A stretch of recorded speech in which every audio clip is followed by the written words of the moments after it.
네, 안녕하세요. 증권맨입니다. 오늘이 아니죠. 금요일날 코스피는 뭐 거의 보합 정도로 끝이 났고요. 하루 종일 크게 변동성이 있는 모습은 아니었습니다.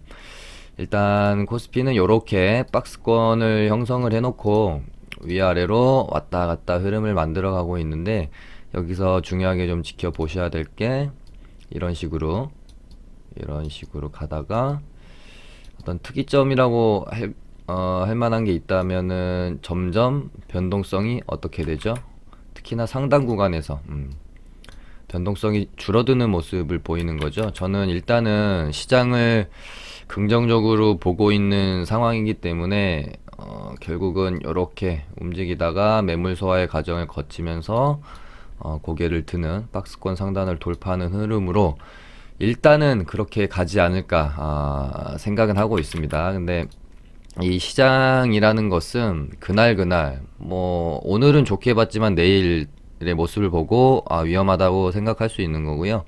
오늘은 뭐 시장이 떠날 것처럼 걱정이 됐지만 내일의 모습을 보고 또 반전이 일어날 수 있는 거고요.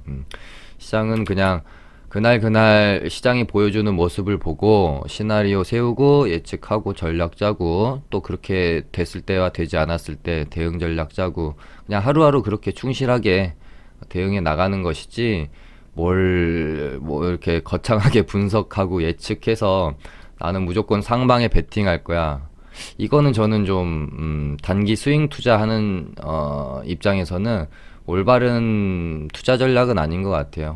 뭐 중장기 투자하시는 분들의 포지션은 제가 어떻게 뭐 언급드리지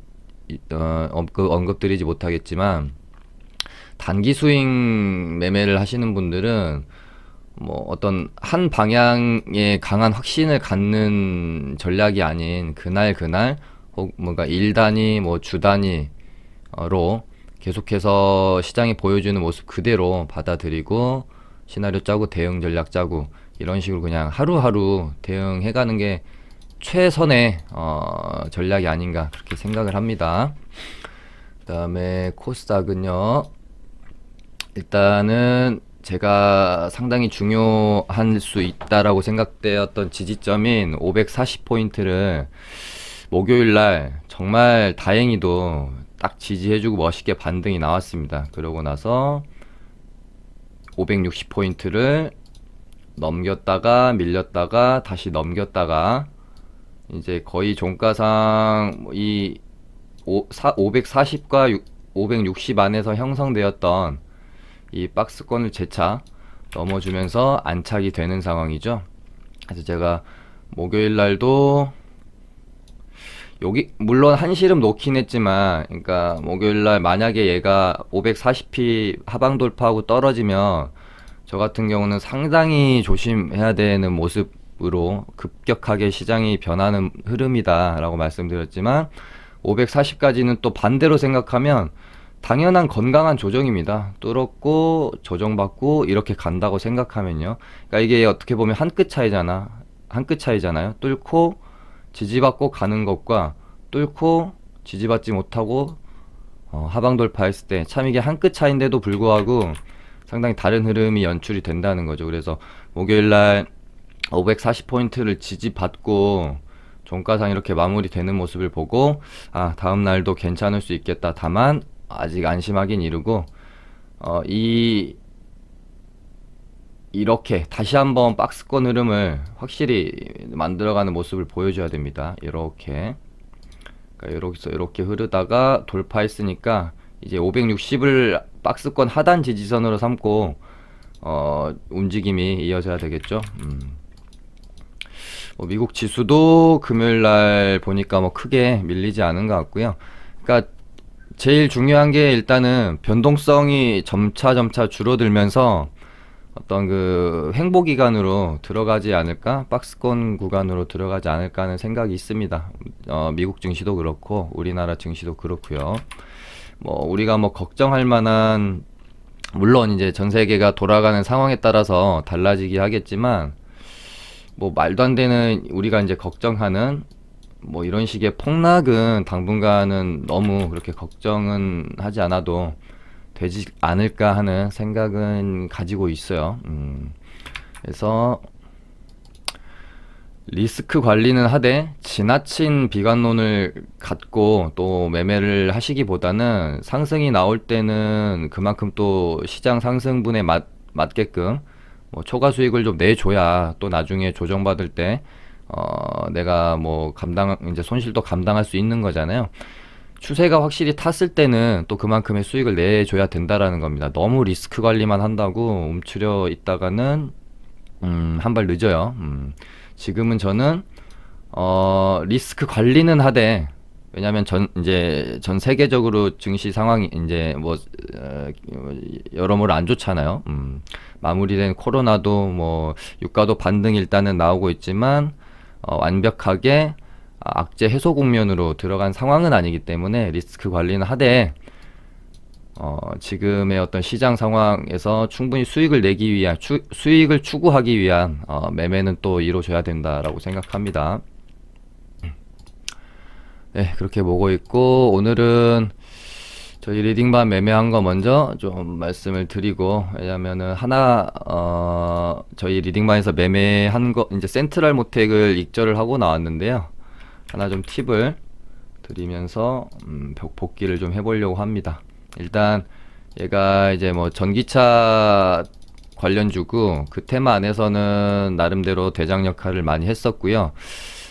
이제 이 종목만의 움직임도 있지만 항상 테슬라의 움직임에 따라서 그 뭐 어떤 재료로서 작용을 하면서 급등하고 뭐 급락을 좀 했던 종목이죠. 그래서 어찌됐건 이제 시장 폭락하고 회복해가는 과정에서 이렇게 보시면 뭐 IT 반도체 쪽이나 5G 쪽이나 뭐 2차 전지 쪽들로 순환매가 돌면서 나름대로 이번에 바닥 찍고 시장이 반등할 때 어느 정도 기술적 반등들이 많이 나와줬는데 제가 생각하는 이 센트럴 모텍이라는 굉장히 끼 있고 전기차의 대장주로 쳐줄 수 있을 만한 이 종목이 시장 폭락 전에 보여줬던 그 끼 있는 모습에 비하면 최근에 단기 반등 장세에서 그렇게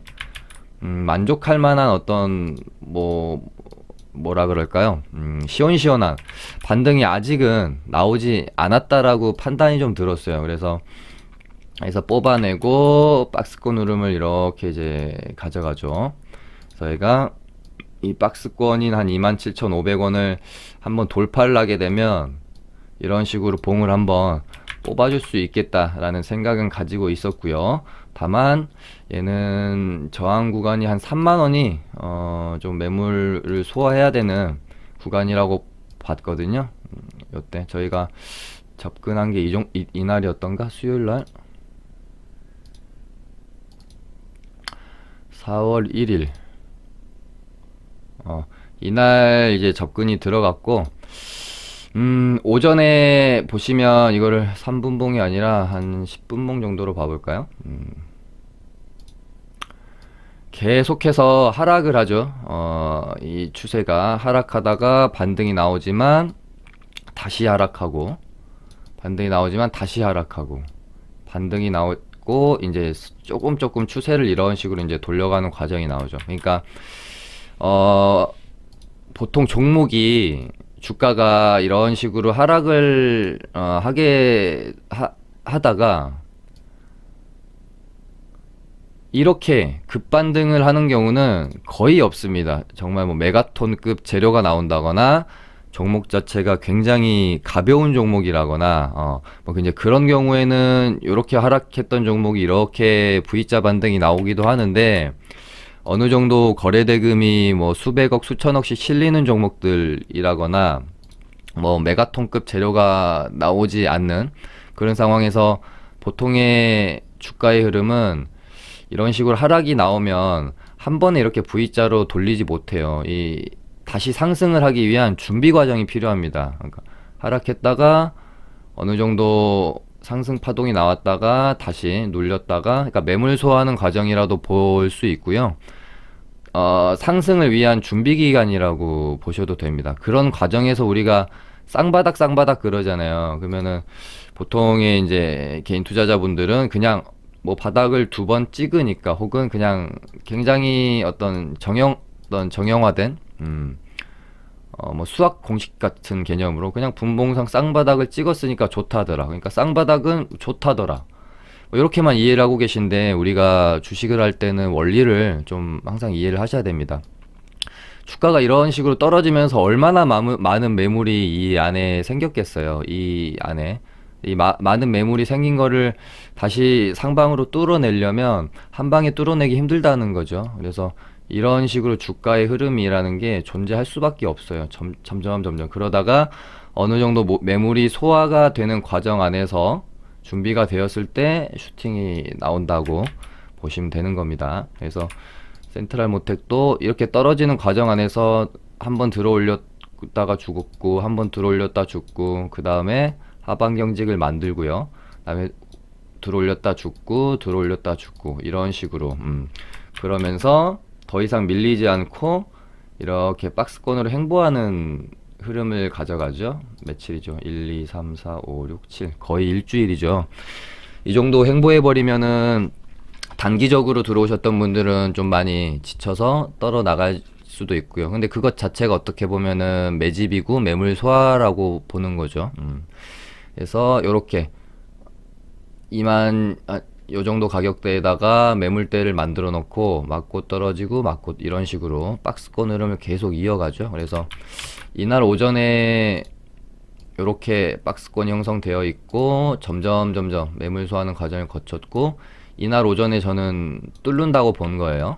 이날 오전에. 그래서 이때 이제 매수가 들어가는데 한 템포 더 밀렸죠. 그러고 나서 한 템포 밀렸다가 단기 반등이 나오긴 했지만, 어찌됐건 방금 크게 봐서도 그렇고 짧게 봐서도 그렇고 이렇게 나온 하락이 있었다가 이렇게 V자 반등은 못 간다라는 거예요. 똑같은 개념입니다. 그 보는 크기만 다른 거죠. 기간만. 한번 슈팅이 나왔다가 죽죠. 근데 얘가 죽으려면은 이런 식으로 죽어야 되거든요. 네, 반등이 나왔다가 이런 식으로 행보를 하면서 버티죠. 그러다가 종가는 올려주죠. 여기를 다시 한번 뚫어내겠다는 의지로 보시면 돼요. 그래서 저희도 뭐 사실은 이날 매수하고 나서 한 4%, 5% 정도 수익권이 나왔기 때문에 익절할 수도 있었지만, 제가 길게 볼 종목은 조금 길게 보자라고 말씀을 드렸죠. 그래서 뭐 이런 거 아쉬워하지 말자, 그렇게 좀 말씀드렸고, 홀딩을 해서 테슬라가 뭐 실적이 좀 괜찮게 나와가지고요, 매출이었던가 실적이었던가, 그런데 이런 식으로 이제 갭이 뜨는 거를 차라리 그냥 양봉으로 차분히 이렇게 뽑아주는 거를 저는 더 선호했는데, 갭이 떠버려서 이건 또 갭 두고 이런 식으로 죽였다가 다시 갈 수 있거든요. 아예 못 갈 수도 있는 거고요. 그래서 일단은 정리하고 나오자라고 해서 갭 떴을 때 뭐 한 10몇 프로, 뭐 몇 프로 해가지고 한 10% 정도 익절을 하고 나왔고요. 얘가 갭 띄워놓고 오후에 다시 흐름 만들어가죠. 제가 봤을 때는 또 며칠 준비하다가 시장만 받쳐주면 이런 식으로 뭐 며칠 또 준비하다가, 그러니까 박스권 레벨업이 된 거잖아요. 이렇게 박스권 형성되다가 이제는 이런 식으로 박스권이 형성이 될 겁니다. 이렇게 그러다가 다시 밑으로 떨어지면 얘는 이제 나가리고요. 이 가격대를 깨지 않고 이렇게 가다가 3만원대를 돌파하면 또 한번 슈팅이 나올 수도 있어요. 물론 모든 것은 시장이 전제가 되어야겠죠. 아무튼 이렇게 수익을 내고 나왔고, 그 다음에 엑세스바이오도 뭐 한 이음봉 개념으로 항상 이렇게 음봉 눌림 매매를 하실 때 가장 좋게, 이제 가장 참고해서 중요하게 보셔야 될 것은 거래량입니다. 음봉이 나올 때 거래량이 터지지 않고, 그러니까 거래는 없는데 가격 조정만 일어난 상태, 그런 상태들이 가장 좋은 의미가 있는 눌림이라고 보시면 되고요. 엑세스바이오도 이음봉 떨어지는 구간에서 저희가 요날 이렇게 매수가 들어갔다가 2차 매수가 좀 됐으면 더, 그러니까 이렇게 보시면 여기가 1차 이제 분할 매수 하려고 애초에 들어갔어요. 45801에 1차 매수하고 4,220원인가? 요 가격대의 추가 매수, 분할 매수. 그러니까 애초에 1차 매수가 아니라 애초에 요렇게 잡으려고 들어갔던 거라서 이게 매수가 됐었어야 됩니다. 근데 4,275원 주고 매수가 안 돼가지고 좀 아쉬웠어요. 그러니까 얘가 여기 한번 사고 요 가격대에 한번 사줬으면 평단가가 요런 식으로 되고 여기서 수익이 꽤 괜찮게 났을 것 같은데 추가 매수가 안 되는 바람에 일단 1차 매수 상태에서 여기서 익절 사인이 좀 나갔죠. 얘도 이렇게 해서 그러니까 뭐 이음봉 눌림 매매라고 눌림 매매한 반등 매매라고 보시면 될 것 같고 다음 주 초 뭐 시장이 괜찮으면 아마 이런 식으로 더 흐름도 이어갈 수 있지 않을까 보고 있는 종목입니다. 저희 리딩반은 오늘 이렇게 매매를 했고요. 종목들이 설명할 게 좀 많은데 금요일 같은 경우는 지금 뭐 클로로킨 관련 치료제 쪽이 제일 강하죠. 오전에는 신풍제약이 대장으로서 모습을 좀 보여줬고 오후에는 명문제약이 또 치고 올라가는 모습이었습니다. 신풍제약은 상한가까지 들어가는 모습이었고요. 일단 뭐 이 구간 안에서의 한 번의 흐름을 끝내놓고 다시 한번 파동을 만들고 지금 이제 전고점에다가 갖다 놨는데 다음 주 월요일 날 그러니까 상한가 나오고 1일차 봉이 만들어질 텐데 이 봉이 어떻게 만들어지는지가 상당히 중요할 것 같습니다.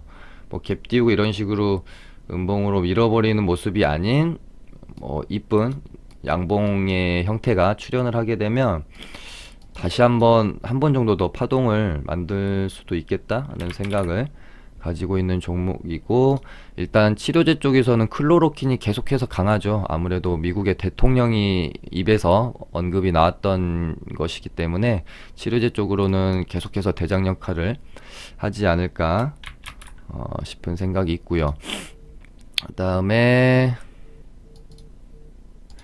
명문제약도 상한가를 갈 만한 시장이었고 이제 보내려면 보냈어야 되는 자리로 봤는데 일단 상한가는 못 들어갔지만 차트적으로는 괜찮죠. 매물대를 넘겨놨고 그 다음 매물대가 한 7,000원 정도 되니까 공간도 많이 남아 있습니다. 요렇게 그래서 뭐 굳이 상한가를 안 가더라도 이 흐름 안에서 또 움직이면서 파동은 낼 수 있겠죠. 좋게 좀 보고 있고요. BC월드 제약은 여기서 이게 조금 밉상이죠. 차트적으로만 보면 얘 하나만 딱 없이 만약에 매물대가 27,500원쯤에 딱 있으면 이렇게 넘어주는 모습 기대하면서 차트가 되게 이쁠 수 있는데 얘 하나가 상당한 걸림돌이에요. 거래량도 좀 많이 터졌고요. 그래서 일단 조금 더 흐름을 지켜봐야 되지 않을까 그런 생각이 있었고 화일약품이 흐름이 좀 괜찮죠. 이런 식으로 얘는 12,000원이라는 가격대를 혹시 한 번 더 넘기면 다시 흐름 상방으로 열려 있기 때문에 하지만 얘가 단기과열인가 지켜보시면 될 것 같고 야 뭐 진원생명과학 진매트릭스는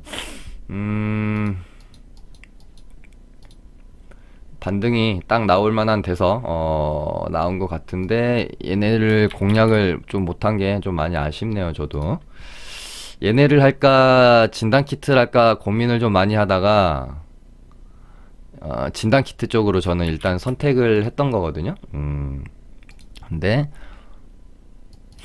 그러니까 목요일 방송에서였던가 이제 말씀드렸던 것처럼 목요일날 치료제 쪽이 반등이 나왔기 때문에 저는 금요일은 진단키트 쪽이 반등이 나오면서 순환매가 돌지 않을까 하는 생각에 진단키트 쪽으로 집중을 좀 많이 했던 것 같아요. 제 개인적인 선택은. 근데 진단키트 쪽이 하루 더 뜸을 들이는 모습인데 뭐 저 개인적으로는 시장 이제 다음 주 뭐 월요일이든 화요일이든 시장이 폭락이 나오는 그런 뭐 모습만 보여주지 않는다면 지금 뭐 시젠도 그렇고요. EDGC도 그렇고 상당히 반등 확률이 높은 구간에 와 있는 거는 맞습니다. 이 음봉 시원하게 떨어진 다음에 양봉 독지 하나 출현. 저희 리딩반은 분할 매수 접근으로 이미 좀 가지고 있고요. 한 번 더 떨어질 것까지 시나리오에 넣어 놓고, 그러니까 지금 시젠이나 EDGC나 미코나 사실 자리가 거의 똑같아요.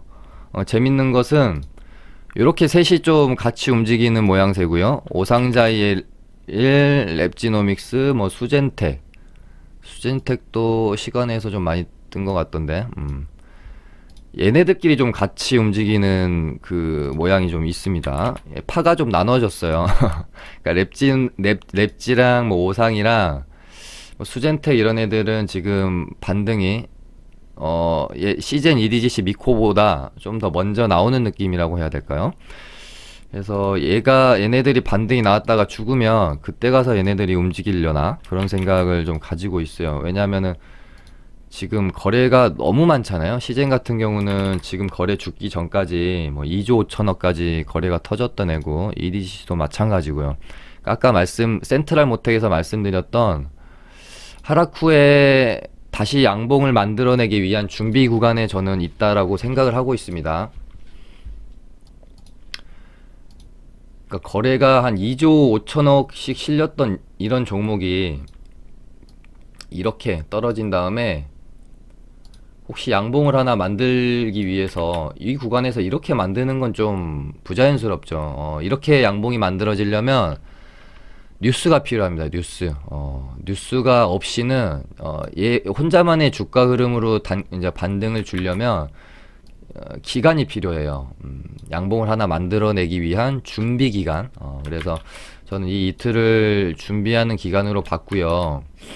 다음 주 뭐 월요일이 될지 화요일이 될지 뭐 알 수는 없습니다. 또 모릅니다. 한 템포 더 밀어버릴 수 있어요.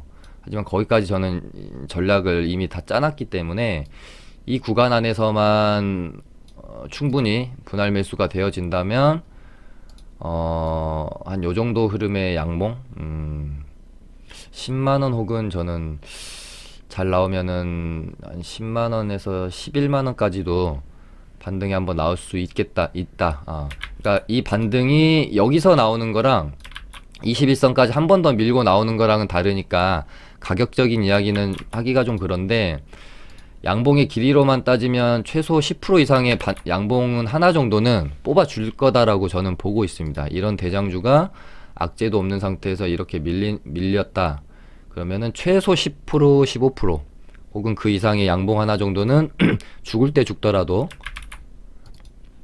뽑아주고 죽을 확률이 높다라고 생각을 하고 있기 때문에 저도 그렇게 전략을 가지고 접근을 해 있는 상태고요. 아무튼 진단 키트는 그렇게 보시면 될 것 같고요. 그 다음에 목요일날 제가 방송에서 종목을 특정해서 방송을 다루거나 제가 제목 자체를 쓰는 경우가 잘 없어요. 왜냐면은 뭐 제가 이 종목이 어떻게 될지 알 수 있는 부분도 아니고, 방송하는 입장에서 리스크도 사실 큽니다. 근데 셀트리온 헬스케어 같은 경우는 너무 정말 많은 분들이 이 종목은 물려서 고생 많이 하셨어요. 이날 특히 4월 1일 수요일날, 2일날 목요일날. 그래서 저도 나름대로의 책임감이 좀 들고 또 어느 정도는 흐름을 알 거는 같아서, 목요일날 방송 한번 돌려보시면 제가 그냥 뭐 얘가 어떻게 될지 제가 어떻게 알겠습니까? 다만 하나 확실한 거는, 그러니까 목요일날 셀트리온 헬스케어 향후 흐름 방송에서 시장이 폭락장만 나오지 않는다면 얘는 7만원 가격대를 깨기는 힘들 거다. 요날이었나? 요날 방송했나? 아무튼 예, 7만원 가격대를 쉽게 깨는 흐름이 나올 수는 없다. 그리고 시장이 받쳐준다면 9만원까지는 단기 반등을 이 나올 수는 있겠고요. 9만원 이상으로 가냐 못 가냐는 저는 잘 모르겠습니다. 딱 요렇게 정도만 흐름 예측을 좀 해드렸는데, 다행히 금요일날 정확하게 9만원 딱 찍고 떨어졌죠. 아무튼 어느 정도 이런 구간에서 추가 매수 그러니까 물려 계셨더라면 추가 매수 하시고, 뭐 9만 원 정도 제가 저항대를 말씀드렸으니까 이 정도 구간에서 적당히 미련 없이 던지셨으면 그렇게 큰 뭐 손실은 아니었을 거라고 생각합니다. 뭐 이런 구간에서 물리셨더라도 이런 구간에서 추가 매수해서 여기서 좀 탈출하셨으면 되는 거니까요.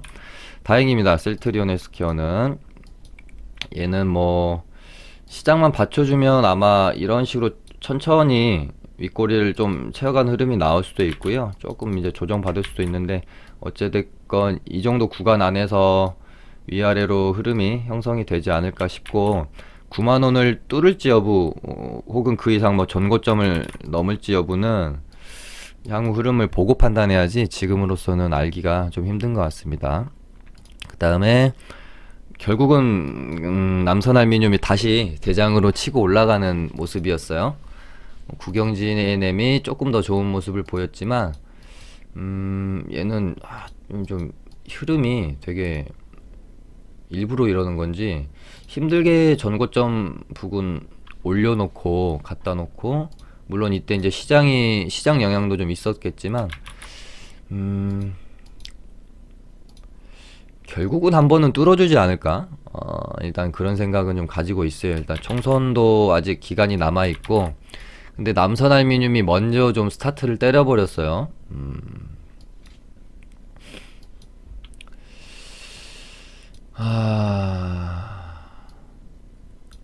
뭐 요런 정도 상황에서는 뭐 금요일 슈팅이 나오기 전까지는 뭐 한번 뽑아줄 수도 있겠지라고 정도의 예측은 할 수 있었지만, 이제부터는 좀 올라온 게 제 눈에는 좀 급해서 이 이상의 흐름을 기대하면서 공략하기에는 좀 부담스럽지 않나요?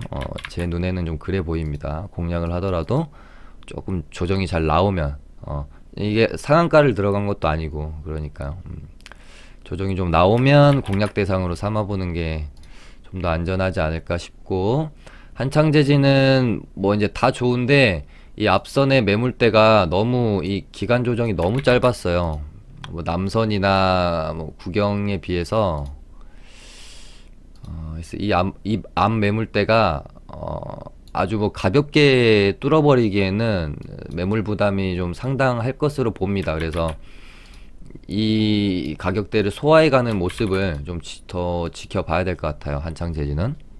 그 다음에 유가가 급등을 하면서 흥구석유랑 뭐 중앙에너비스 정도 있는데, 일단 저는 흥구석유를 대장으로 봅니다. 그래서 목요일날 상한가가 나왔고 갭 띄우고 밀어버렸지만 일단 상한가 종가 정도는 지켜주는 상황이고요. 뭐 얘는 그냥 어떤 차트적인 주가 흐름이 아니라 유가가 오르면 오르고 내리면 내리는 주가 흐름이라서 사실상 뭐 분석 자체가 의미가 없는, 얘를 분석하려면은 유가를 분석해야 되는데 솔직히 뭐 유가가 어떻게 될지 누가 알 수 있겠습니까? 그래서 일단 뭐 그냥 저도 넣어놓지만 매매하기는 좀 많이 부담스러운, 그리고 특히나 오버나잇은 하지 말아야 될 종목으로 저는 일단 보고 있거든요. 뭐 이러다가 갑자기 또 뭐 증산한다고 막 해버리면 막 개파락할 수도 있으니까 오버나잇은 자제하되 장중에 뭐 단기 트레이딩으로는 충분히 또 매력적인 종목은 맞는 것도 같고요. 그 다음에 아난티가 수상해요. 흐름이 상당히 견고하다라는 생각이 듭니다. 얘가 수상해요. 좀 뭔가 흐름이 너무 예뻐요. 한마디로 너무 예쁘죠. 상한가나 만들고 이런 식으로 밀릴 때마다 좀 사면 반등 때 주고 뭐 이런 매매 한번 해보면 또 가능하지 않을까. 목요일날 방송에선가 제가 말씀드린 것처럼 3일차에 보통 5일선 이렇게 올라오니까 얘가 5일선을 깨면은 흐름이 한번 죽는 패턴이 많고, 5일선을 안 깨려고 하면은 이런 식으로 흐름을 이어가는 패턴이 많거든요. 아난티는 뭔가 좀 안 깨려고 하는 습성이죠. 얘가 만약에 음봉 이렇게 떨어졌으면 다음 주 월요일날 5일선이 이렇게 올라오니까 시가가 깨서 시작하거든요. 그러면은 이렇게 좀 하면 죽을 수도 있는데, 뭔가 상방으로 자꾸 밀어 올리는 느낌이 강한 종목이라서 저도 지켜보고 있습니다. 경농도 마찬가지고 이런 종목들이 되게 괜찮아요. 음봉 없이 계속해서 양봉 만들면서 추세로 올라가는 종목들 한번 지켜보는 거 나쁘지 않을 것 같고요. 아, 시간이 너무 많이 됐네요. 한진칼까지만 하고 마무리하도록 하겠습니다. 저는 한진칼을 여기서 그러니까 어떤 추세적인 개념으로 더 간다 못 간다를 논하기는 좀 힘들어 보이는 구간이 아닌가 싶어요. 일단은 너무나도 명확하게 쌍봉을 맞고 이렇게 떨어져 버렸고, 일단은 다음 주 좀 중요할 것 같습니다. 얘가 제가 한 요 정도 구간에 들어오면은 단기 반등 노리고 공략을 해볼만 하다라고 목요일인가 수요일에 이렇게 이 선을 좀 그어 놨었잖아요. 미리 그어 놨던 선입니다. 일단 제가 그어놨던 선의 상단 부분에서 지지는 일어났습니다. 여기서 지지받고 이렇게 가면 저는 그냥 보내줄 거고요. 만약에 이 안으로 타점이 들어오면 한번 매수를 고민은 해볼 것 같아요. 무조건 매수해야겠다 이런 건 아니지만 그래서 얘가 이 안으로 들어오지 않고 7만원 정도에서 하방 지지가 일어나고 이런 식으로 또 흐름이 이어질 수 있잖아요.